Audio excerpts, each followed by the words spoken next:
Welcome back to Life's a Beach, a mental and emotional health podcast. My name's Miranda, and I'm your host. Joining me today is Lisa Dewey, and she is a licensed clinical social worker and certified substance abuse counselor. We've invited Lisa here to share her experience in helping those who are grieving to work through that grieving process through the holidays. She has some great practical insight to share with us on how to move through that process in a positive and constructive way while maintaining that hope. Lisa, would you like to go ahead and introduce yourself? Yeah, thanks again for having me. My name's Lisa Dewey. I'm a licensed clinical social worker. I have a practice called Turning Point Counseling and Consulting. We're over in the Kempsville area, Virginia Beach. We have about 20 therapists, and I've been a mental health therapist for about 20 years. Well, we appreciate you so much for being here today. And we'd like to just start off the show with talking through what is grief. I think the best way that I can describe it is that it's an unexpected loss. People often think that grief is just somebody has passed on, but it can be any kind of unexpected loss. You can grieve a pet, you can grieve a job loss, you can grieve a situation, just something that you're not prepared to lose in your life. But let's go ahead and talk about what are the ways that we can cling to hope or this idea of hope when we're navigating through grief in the holidays. Yeah, I always just like to define hope as it's feeling that the future is going to be good. Hmm. And so we hang on to that. When we feel depressed, we can't really see hope. When we're grieving, we can't see kind of out of the tunnel. Yeah. So we do need to kind of believe that the future will be good because we are so equipped to handle our own emotions when we have support and when we reach out, when we kind of understand, what we're going through. You touched a little bit on this in talking about your definition of hope that, things will get better in the future. Mhm. Can you just talk a little bit more about how you can have hope in the midst of grief? What I would say is that it's a situational thing. I can't stress enough about we are people that think we have to be present thinkers, working with how we are feeling now, what we are doing now, being in the present, being, with our own emotions. And then as grief pulls in, I think we can learn to kind of pull ourselves back. It's called mindfulness. And we can learn to kind of pull ourselves back to where we are at present, what we are doing right now, and finding ways to understand and label, okay, right now I'm going through this period where I'm really missing, for example, my grandmother or something like that. Mhm. And I really just want to talk with her. She's not here. Can I talk to her? Because I don't think it's bad to talk to someone who's not here anymore. I think it's actually very healthy, to let them know you're thinking about them and, whatever connection you feel. And I think it's just understanding that you can get through those feelings in those moments and understanding that how you feel now is not how you're going to feel for the rest of your life because Right. there's a way through it. And just taking every day as it Yeah. comes, one day at a time. One day at a each time. moment Sometimes, at a time. sometimes literally each moment at a Yeah. time Yeah. when you're really struggling. That's really helpful. I know in the grieving process and, through the holidays where you're both feeling those feelings of grief, and then also, the celebration is happening at the same time. You might actually feel, both at the same time. You might feel very hurt and sorrowful for the loss that you've had, but then looking forward and hopeful for the Yeah. future. And it is possible to have multiple Oh, feelings at yeah, one time. absolutely. I think, Yeah, I didn't realize that yeah. maybe until I was a little bit younger, but you totally can feel happy and sad at the same time. You can have a great time, be out with your friends, and still miss a loved one that passed away. Mhm. You can have you can have opposite feelings at the same time. Um, Absolutely. And it's normal and okay. And the therapist saying is that feelings aren't facts. That's the therapist saying is that how you feel is not what is happening to you. It's how you are feeling. What you do with it is kind of what's important. Yeah. So there's that freedom there to feel how you're feeling, but also to consider, Yeah. it won't always be like this. Yeah. And And you don't want to stuff it, because I find that people that stuff their feelings, it's going to come up somehow, some yeah, way. in some way, shape, or form. Like a balloon. Yeah. Stuck up.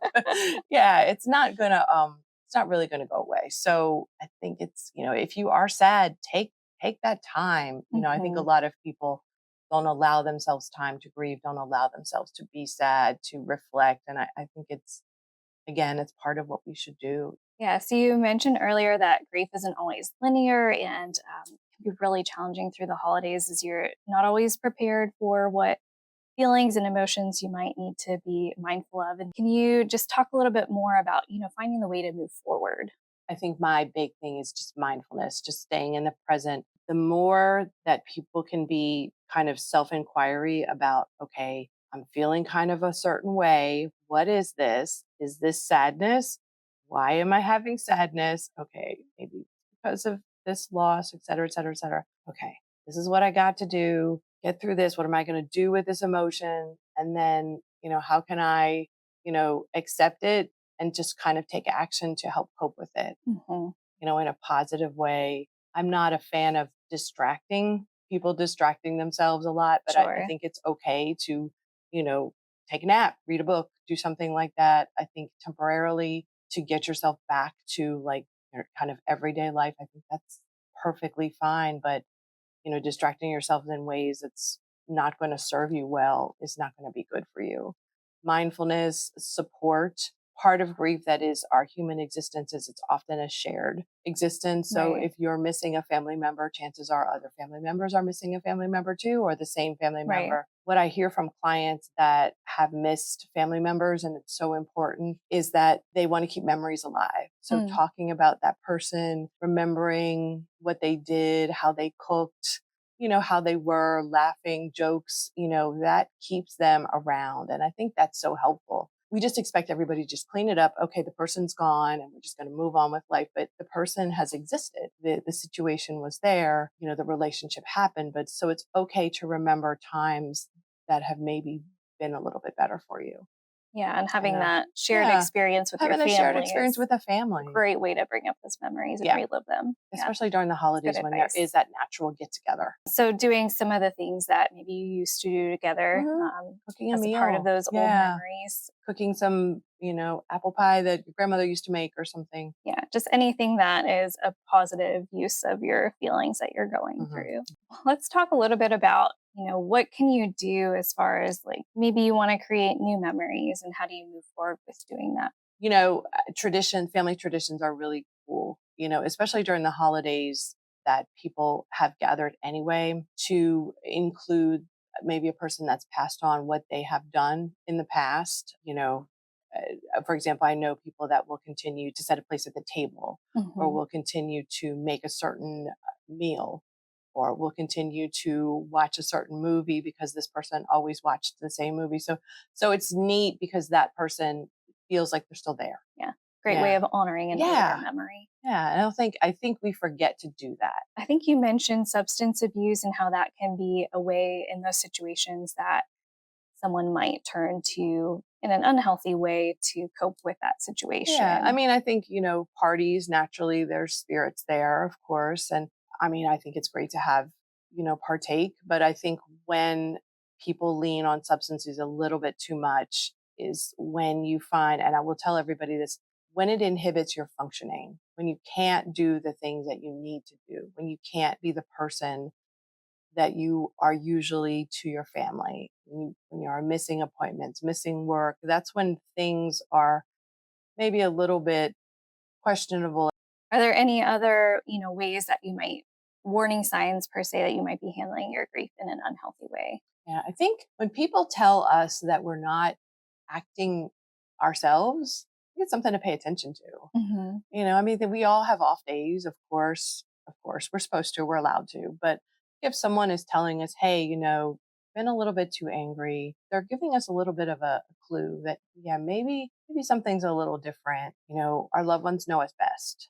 And so if I'm a little bit more angry than I usually, I don't walk around angry, but if I'm angry or if I am someone that's extroverted I suddenly withdraw, those are things to really look at with yourself. Or if someone says that to us, like, hey, you're not yourself today. You haven't been yourself for 3 weeks. What's going on? Yeah. You mentioned some of those unhealthy ways that you can handle your feelings. And I thought it might be helpful if we share now just what are some resources that can help somebody through those times? I'm always a person that's going to say therapy is a fantastic resource for people. I mean, I think if you find that yes, maybe I am not acting myself, or if something happens, then I think, there's resources out there. One of the best resources is to go to therapy. And there's plenty of great therapists out in the community that can help. There are support groups online for grief. There are wonderful books for grief. There are, one of the things I like, there's a lot of spiritual resources for people that are going through grief. So it's looking for whatever combination of that for you would work to find a way to kind of get yourself back to where you deserve to be, I think. Excellent. Yeah. Yeah. Yeah. So we'll share a lot about those resources at the end of our show to make sure our viewers have those. We talked earlier and you shared some great practical insights on how you can have hope through the holidays. Let's touch on that a little bit more and, hone in on what are the thoughts that you can think that really help you to have that mindset. As you're reliving things during the holidays, you have to you have to be gentle with yourself. I can get through this. These are feelings. I am grieving. This is what is happening right now to me.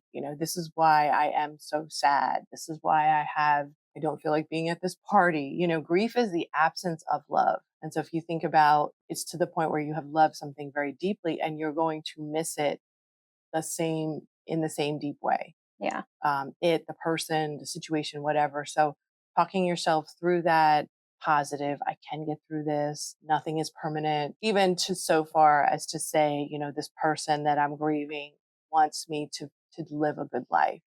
They're on my side. Better things are ahead. I'm going to be okay. Those types of things are so, so important because what we say to ourselves affects everything that we do. As you consider these things and consider those feelings and really talk with yourself with gratitude and grace, you kind of understand that, things will lift for you. Yeah.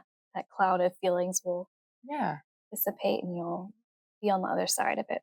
You mentioned that grief is a universal experience. And, one of our goals in the podcast today was just to have our viewers know that they're not alone in what they're experiencing. And others have gone through grief, particularly through the holidays, and have come through it. We asked some city and school employees if they would share their experience with us and what helped them to move through the grieving process. Let's hear what they had to say.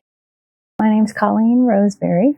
I'm a revenue agent in Commissioner Revenue's office. My name is Kimberly Logston. I am a school counselor at Newcastle Elementary School. My name is Colleen Clark Norman.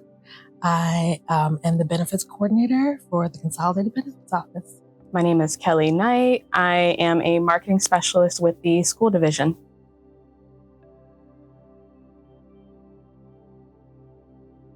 "2020 was a difficult year for many people with the pandemic.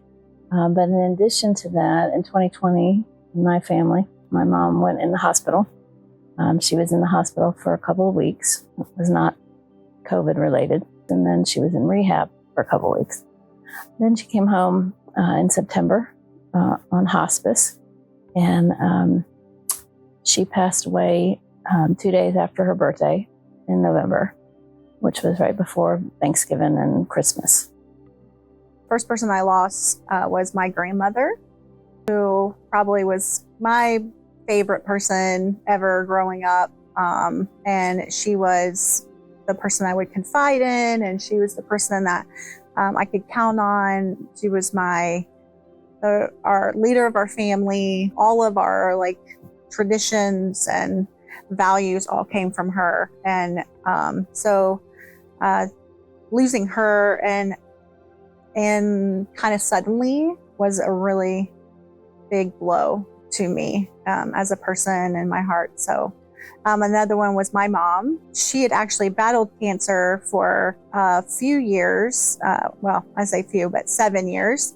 But the first round of cancer she beat, and then she actually was diagnosed with 2 other primary cancers. And so those two they had such a quick toll on her, where the other one wasn't as obvious throughout the years as much as the other two. How quickly she declined was really surprising to see and watch. So I would say those two would be my largest impacts on my life. had some losses in my life, but probably a key or pivotal one was the loss of my big brother. He passed now, it's been over 7 years at this point. So that's been the first big loss within my family in particular.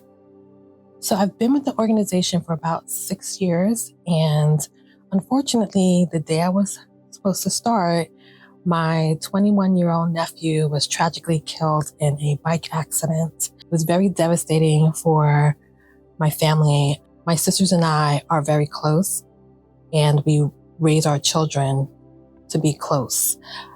And we were not, obviously no one's expecting that, but this is one of the first unexpected tragedies that has ever happened to my family.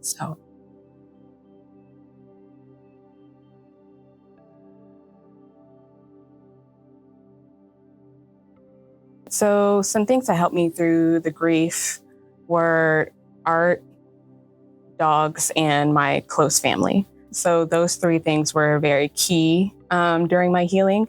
I am energy-wise very introverted.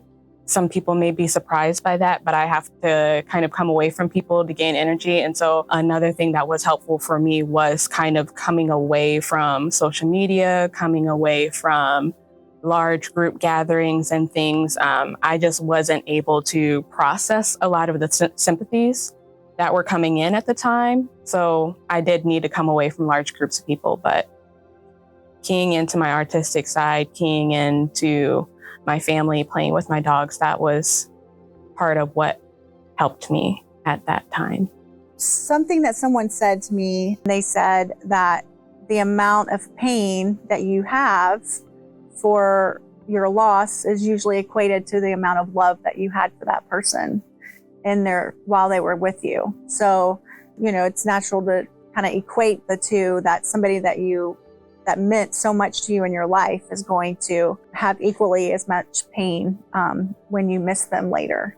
And that's because you were able to love them and you were able to have those memories and share those moments with them. And it just kind of signifies how important they were to you. And it really put things into perspective, because that is true. I've had other family members that I was sad to lose them, but I didn't have the same relationships with them. And so it just kind of gave a little bit more meaning and grace to how long it took me to kind of process those losses. My grief largely was for my sister. Obviously, she was devastated by losing a child, and seeing her go through that was very difficult. I tried to support her as much as I could, and that made me feel better in supporting her. The grief, it never goes away. You just, for me, I just learned to live with it and adapt with it. Some things that I personally have done that make me feel better is when I'm around her, I talk about him quite often. And I don't try to pretend that it didn't happen. I don't want her to think that he's ever forgotten. So I mention him pretty regularly. My son and I, that's it for family. So holidays were very different. And the biggest thing that helped me during that time is my faith in Jesus Christ and my assurance of knowing that I'll see my mom again in heaven. That helped me more than anything, and my church family as well. I had a really good friend who invited me to Thanksgiving, because Thanksgiving happened just a few weeks after my mom passed away. She invited me into her home with her family, and it meant a lot for my son and I to be able to go and spend Thanksgiving with them. So I'll start with what helped me through my grief, is being able to share memories and celebrate life. And also my faith I'm strong in that. Having a true belief and understanding of what I feel happens after a loss gives me a peace. Around the holidays, our last Christmas with him was phenomenal. And I try to remember that. I try to talk about it a lot and make reference to it. And we still hang up his stocking, honor his presence and the impact that he had on our lives. I purposely don't celebrate the date that he left us, because I feel like there's so many other things to celebrate, like his birthday or Christmas or seasons that we know that he loved, or holidays that we know that he loved. And that's kind of what gets us through. But every year is different, a little bit different.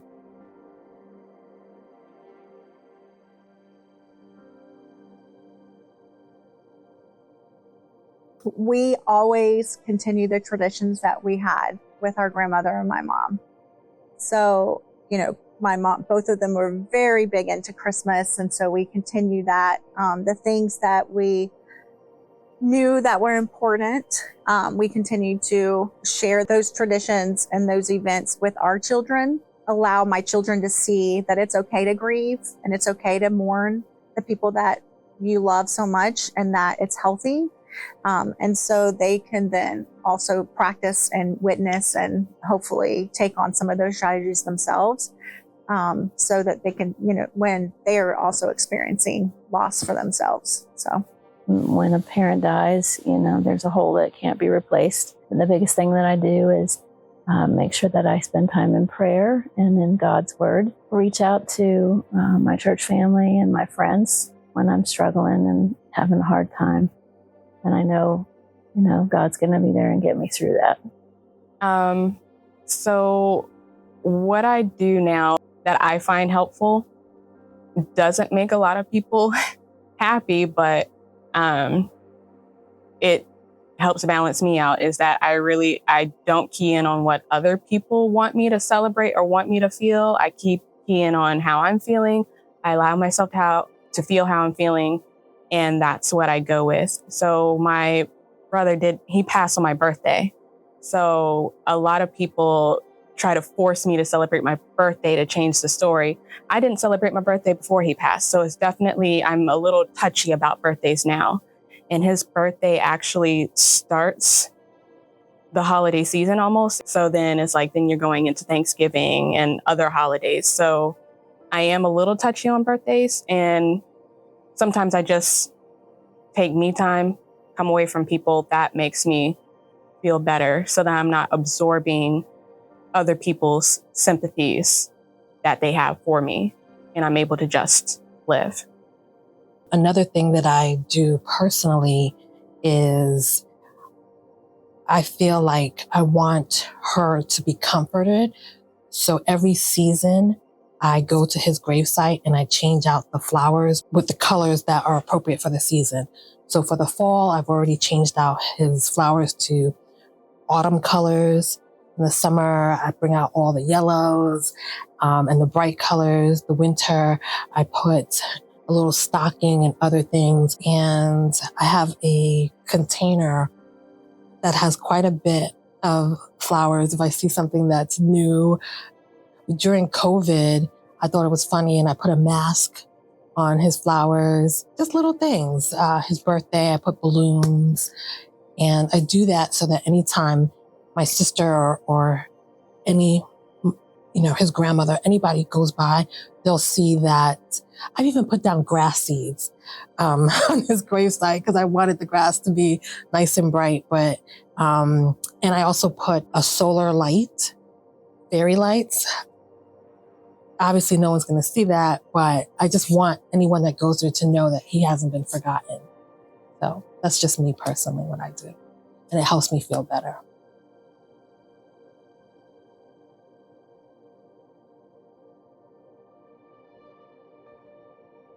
It's hard when you lose someone, but especially at the holidays, and if you know somebody that's going through that, just, something small, take them a meal, or just invite them to go do something, or just something so that they know that they're not alone. I think it's important to remember that people grieve differently, and it's okay to not be okay, and it's okay not to know what to say, and just be honest.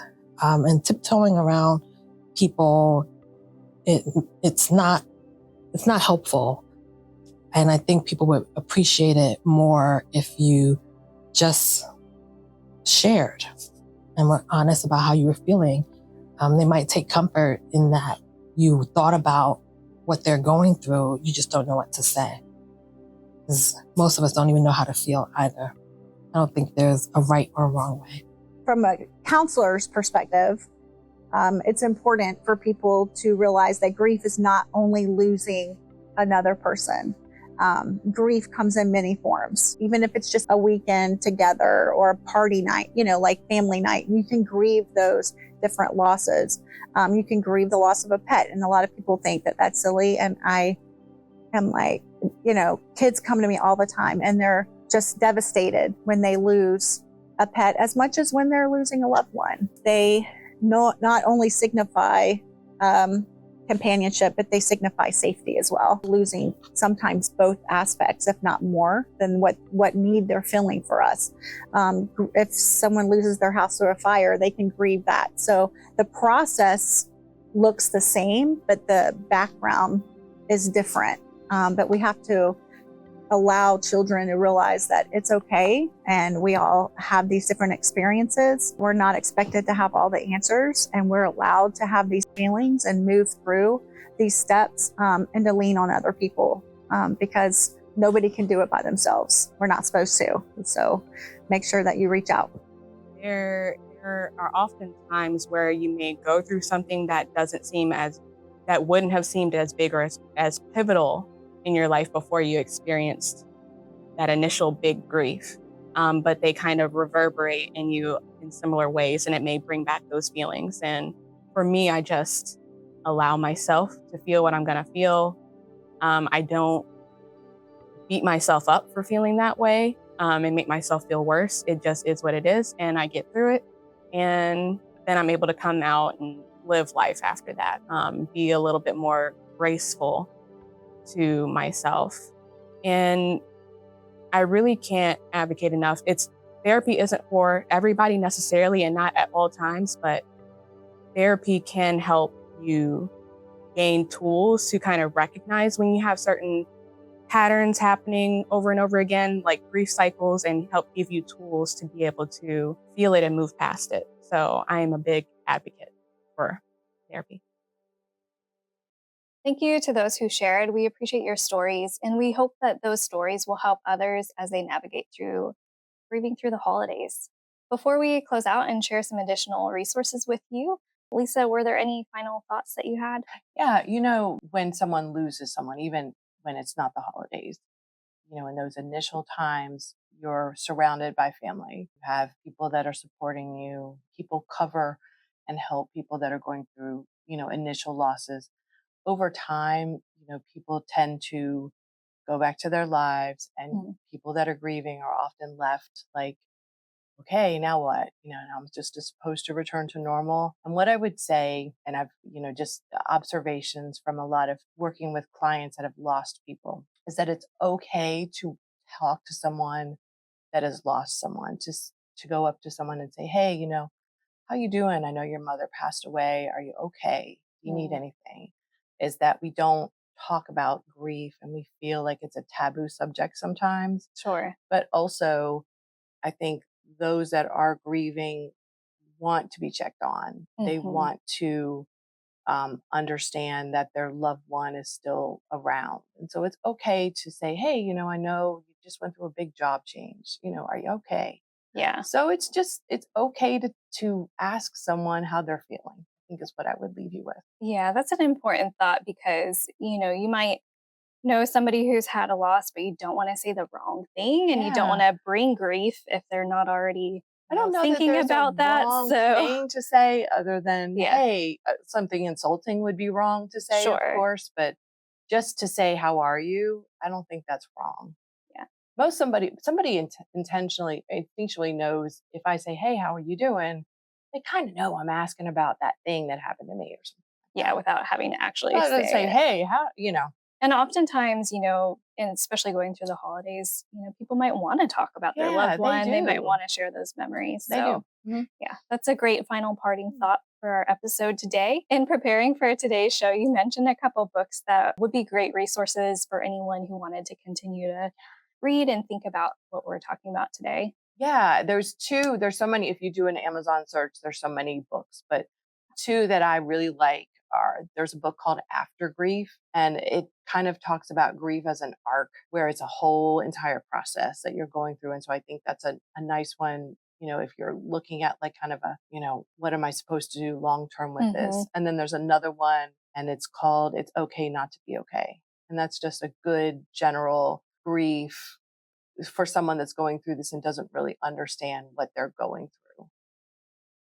And eligible employees can use Virgin Pulse to set their interests toward grief and loss, and they'll receive some daily cards that are geared towards that. And there are also journeys that are available to help you kind of break down that grieving journey step by step if you're just wanting a little bit at a time. We also have a Life's a Beach episode called Is My Use Really Misuse? All on substance abuse. And in that episode, we did share this website as a resource. On this website, you can find helpful quizzes, calculators, articles, worksheets, and more to help you evaluate your drinking and find tools to help. Are there any other specific resources for Virginia Beach City and school employees that they can access? I know of EAP, otherwise known as an Employee Assistance Program, is a great resource. Yep, absolutely. Well, thank you again so much for being here on our podcast today. Oh, it was my pleasure. Thank you so much for having me. In addition to today's discussion, here are some resources available for city and school employees. If you or someone you know is in crisis, call the National Suicide Prevention Lifeline at 988 and speak with a skilled, trained counselor at a crisis center in your area anytime 24/7.